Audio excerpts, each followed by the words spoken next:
Hello friends, welcome to Learn Services. This is Ram Soni. आज हम discuss कर रहे हैं बेसिकली एमपीपीएससी के इस नए नोटिफिकेशन के बारे में। हालांकि नोटिफिकेशन नया नहीं है, 31 अक्टूबर 2022 का है। तो ऑलमोस्ट एक दो दिन हो चुके हैं। अब इसमें देखा जाए तो ये नोटिफिकेशन है इंटरव्यूज के लिए। गायना कॉलेज के लिए वैकेंसीज आई थी, आपको याद होगा 153 वैकेंसीज थी जिसमें इंटरव्यूज होने वाले थे, जो कि यहाँ पर नंबर ऑफ कैंडिडेट्स ऑलरेडी बहुत कम होते हैं। और ऐसी कंडीशन में क्या होता है कि जब कैंडिडेट्स कम है तो अलग से रिटर्न ऑर्गेनाइज करने कोई औचित्य बनता नहीं है। एंड दैट्स वाई इसके लिए डायरेक्ट इंटरव्यूज होंगे। अब यहाँ पर इंटरव्यूज में बताया गया है कि इसमें किस कैटेगरी के लिए कितनी वैकेंसी है। जैसे अनरिजर्व्ड के लिए 41 है, शेड्यूल कास्ट के लिए 25 है, शेड्यूल ट्राइब के लिए 31 है, अन्य पिछड़ा वर्ग के लिए 41 है, ईडब्ल्यूएस के लिए 15 है। तो यहाँ पर ये देखा जाए तो ये यहाँ पे महिलाओं के लिए आरक्षित पद 51 है। ये सारी इन्फॉर्मेशन यहाँ पे दी गई है। Now they are planning to conduct the interviews between 23rd November and 25 नवंबर। तो ये आप देख सकते हैं 3 दिन में सारे इंटरव्यू कराए जाएंगे। हालांकि 3 दिन में 153 लोगों का इंटरव्यू कराना है, it's not that easy task, it's quite complicated task. लेकिन यहाँ पर हो सकता है नंबर ऑफ कैंडिडेट्स भी कम हो, दैट्स अ पॉसिबिलिटी। हो सकता है जितनी वैकेंसीज हो उतने कैंडिडेट्स भी शायद अवेलेबल ना हो, एंड इसकी पॉसिबिलिटी शायद काफ़ी ज़्यादा होगी। अब यहाँ पे आप देखेंगे, यहाँ पर लिखा हुआ है कि जो कैंडिडेट्स हैं उन वो अपना जो एडमिट कार्ड है वो डाउनलोड कर सकते हैं 10/11/2022 के बाद में, है ना। 10 नवंबर के बाद में एडमिट कार्ड्स आयोग की वेबसाइट पे मिलने शुरू हो जाएंगे। नाउ ये तो रहा हमारा इस इंटरव्यूज के बारे में, शेड्यूल के बारे में। नाउ अपार्ट फ्रॉम दैट बहुत सारे इंटरव्यूज की तैयारी और भी चल रही है, जैसे कि कुछ जैसे बाकी स्पेशलिस्ट है, जैसे पेडियाट्रिक्स है, या इसके अलावा आई मीन ऑर्थोपेडिक सर्जन्स हैं। इवनली डेंटल स्पेशलिस्ट की वैकेंसीज आई थी जो पीजी वालों के लिए था, एमडीएस वालों के लिए। तो यहाँ पे देखा जाए तो इन सभी के इंटरव्यूज अब जल्दी ऑर्गेनाइज किए जाएंगे। मोस्ट ऑफ दिसंबर में धीरे धीरे सभी के इंटरव्यूज ऑर्गेनाइज होने शुरू हो जाएंगे।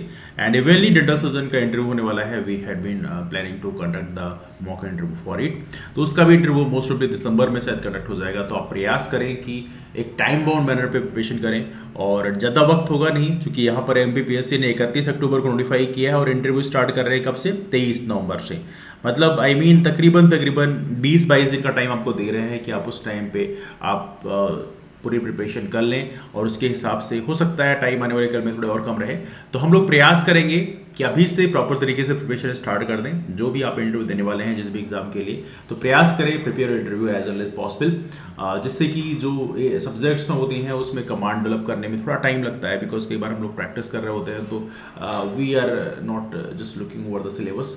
तो हमें थोड़ा सिलेबस ही प्रॉपर तरीके से देख के रखना है। और जो स्पेशली फाइनल के जो सब्जेक्ट्स होते हैं, जैसे डेंटल सर्जन के भी इंटरव्यूज होने वाले हैं, तो जो क्लिनिकल सब्जेक्ट्स हैं उनको प्रयास करें, फिर प्रैक्टिस करके जाए, बिकॉज पॉसिबिलिटी है वहाँ से क्वेश्चन बन सकता है। अपार्ट फ्रॉम दैट, चूंकि एमपीपीएससी का इंटरव्यूज है, तो यहाँ पे आपका एक्सपर्टीज तो देखा ही जाएगा आपकी फील्ड में, लेकिन कई बार देखा गया है कि यहाँ पर जनरल क्वेश्चन भी बन जाते हैं। जैसे many are time they ask questions like that कि हेल्थ के क्षेत्र में गवर्नमेंट की कौन कौन सी स्कीम्स हैं एज ऑफ नो वर्किंग है, जैसे आयुष्मान भारत योजना है, सेवरल स्कीम्स आर वर्किंग, और उसमें क्या क्या प्रॉब्लम्स आ रही हैं। जैसे आयुष्मान भारत योजना में 5 लाख का इंश्योरेंस दिया जाता है, मेडिकल इंश्योरेंस दिया जाता है, तो उसमें कौन कौन सी समस्याएं आ रही हैं, क्या इसमें गवर्नमेंट कॉलेज, गवर्नमेंट हॉस्पिटल उसको शामिल हैं या प्राइवेट हॉस्पिटल शामिल हैं।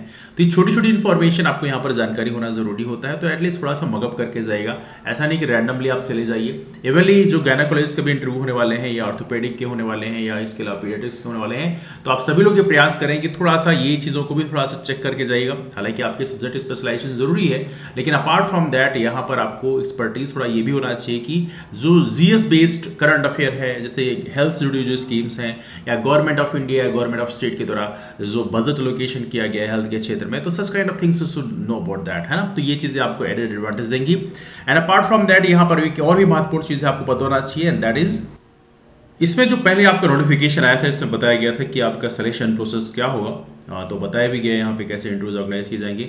लिखा है चयन प्रक्रिया में चयन साक्षात्कार के आधार पर होगा। जितने भी एडवर्टीजमेंट में पोस्ट निकली हैं उसका 5 गुना कैंडिडेट्स को बुलाया जाएगा इंटरव्यूज के लिए।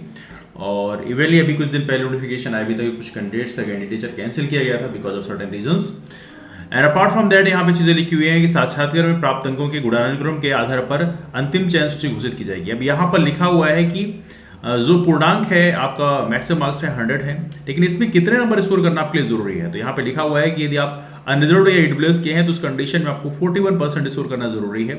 यदि आप मध्य प्रदेश से कैंडिडेट हैं और आप SC ST OBC से बिलोंग करते हैं, चूंकि SC/ST OBC कैंडिडेट्स का बेनिफिट जो है वो डोमिसाइल को बस मिलता है, तो यहाँ पर लिखा हुआ है प्रॉपर तरीके से कि आपको 31% यहाँ पर स्कोर करना जरूरी होता है। मतलब इन केस इंटरव्यू आप देने जा रहे हैं तो यहाँ पे ये मत सोचना है कि नंबर ऑफ कैंडिडेट्स कम है तो हो सकता है आपका सिलेक्शन शो शॉर्ट है, बिकॉज कई बार हमने देखा है कि इंटरव्यूअर जो हैं कई बार आपके परफॉर्मेंस को जज करते हैं, and depending upon your performance कई बार क्या होता है हम उसको बहुत कैजुअली लेते हैं, ग्रांटेड पे ले लेते हैं, और some time we misbehave as well. हमारा जो बिहेवियर होता है वो बहुत स्मूथ नहीं होता है, तो उस कंडीशन में कई बार ये जो क्वालिफाइंग मार्क्स होते हैं ये भी नहीं मिलते हैं, और उस कंडीशन में आप इंटरव्यू से बाहर निकल जाते हैं। तो कहीं ना कहीं ये प्रयास करें कि आपके चांसेस बहुत अच्छे होते हैं। नंबर ऑफ वैकेंसीज ऑलरेडी बहुत कम है, बहुत ज़्यादा है, और नंबर ऑफ कैंडिडेट्स ऑब्वियसली बात है कम होंगे, लेकिन यहाँ पर आपको प्रयास करना है कि ये जो इंटरव्यूज़ हैं उसको ग्रांटेड पे मत लें, otherwise if you want to get selected तो यहाँ पर प्रयास करें कि वहाँ पर इंटरव्यू देते वक्त आप कुछ बेसिक चीज़ों को पहले से तैयार करके रखें, जैसे कि हमने डिस्कस किया कि जो हेल्थ के क्षेत्र में जो स्कीम्स हैं आप उसको थोड़ा सा एक बार रिकॉल करके जाइएगा। हालांकि we will upload some of the videos for that, आने वाले 1 या 2 दिन में ही आपके हेल्थ जुड़ी जो स्कीम्स हैं उसको हम लोग अपलोड करेंगे। Apart from that government of India, government of state के जो बजट में लोकेशंस हैं, बजट में लोकेशन है हेल्थ के लिए, उस चीज़ को थोड़ा सा आप एक बार मगअप करके जाएगा। अपार्ट फ्रॉम दैट कभी कभी कुछ बर्निंग इशूज़ होते हैं जो काफ़ी कंसर्न्स होते हैं, जैसे अभी गुजरात में एक हादसा हुआ है, इसमें कई सारे लोगों की डेथ हुई है, पुल जो है उसमें डैमेज हुआ, तो कहीं ना कहीं ये चीज़ों को भी थोड़ा सा आपको देखना चाहिए कि आपको वहाँ से क्वेश्चन बन सकता है कि हालांकि बहुत ज़्यादा ओपिनियन तो पूछा नहीं जाता यहाँ पे, बिकॉज दैट्स स्पेशलिस्ट इंटरव्यूज़, तो यहाँ पे आमतौर पर जो आपकी फील्ड है उसी से क्वेश्चन पूछे जाएंगे। लेकिन यदि इन केस कभी चूंकि आपको पता होना चाहिए पैनल में एक मेंबर जो चेयरमैन होते हैं आपके पैनल के वो MPPSC बोर्ड के मेंबर होंगे, तो चूंकि वो मेडिकल स्पेशलिस्ट तो है नहीं, तो पॉसिबिलिटी है कि वो यहाँ वहाँ से 1-2 क्वेश्चन आपसे पूछ सकते हैं, because he will ask the humorous based question, या आपकी हॉबी से 1-2 क्वेश्चन पूछ लें, दैट्स द पॉसिबिलिटी, बिकॉज सारे क्वेश्चन जो हैं जो स्पेशलिस्ट हैं, जो एक्सपर्ट्स वहाँ पे आएंगे वो तो आपके फील्ड के रहेंगे, तो आपसे ऑब्वियस बात आपकी फील्ड के क्वेश्चन पूछेंगे। लेकिन जो पॉसिबिलिटी है जो आपके पैनल के जो चेयरमैन होंगे, चूंकि उनका तो कोई स्पेशलाइजेशन है नहीं आपकी फील्ड में, तो उस कंडीशन में he can ask the general question या ऐसी कैन आस्क जनरल क्वेश्चंस, तो यहाँ पर प्रयास करें कुछ जनरल क्वेश्चंस को भी थोड़ा तैयार करके जाएगा, है ना, ऐसे रैंडमली मत चले जाएगा, बिकॉज यहाँ पर चीज़ें लिखी हुई हैं प्रॉपर तरीके से। इसके बाद यहाँ पर और बहुत सारा सिस्टम लिखा नहीं है, बस यही लिखा हुआ है कि आपको इतने % स्कोर करना पड़ेगा, that's why I brought this notification to you.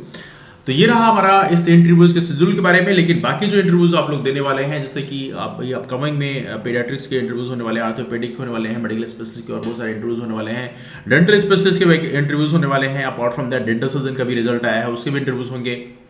आने वाले कुछ ही दिनों में मेडिकल ऑफिसर के इंटरव्यूज होंगे, इसमें आयुर्वेदिक हैं, आयुष के जो जितने भी हैं वो सभी के इंटरव्यूज होने वाले हैं। तो प्रयास करें कि इन बेसिक चीज़ों को अभी थोड़ी सी मगअप करना शुरू कर दें, है ना।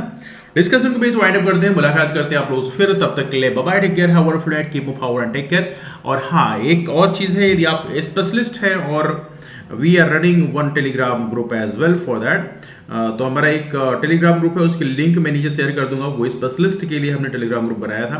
आई एम श्योर कि वहाँ पर जो क्वेरीज हैं वहाँ पे आप आके पूछ भी सकते हैं, because there are some specialist over there. तो चलिए डिस्कशन के बीच वाइंड अप करते हैं, मुलाकात करते हैं आप लोग फिर, तब तक के लिए bye, take care, have a wonderful day, keep moving forward and take care and wish you all the best for your interviews. That's all, thank you.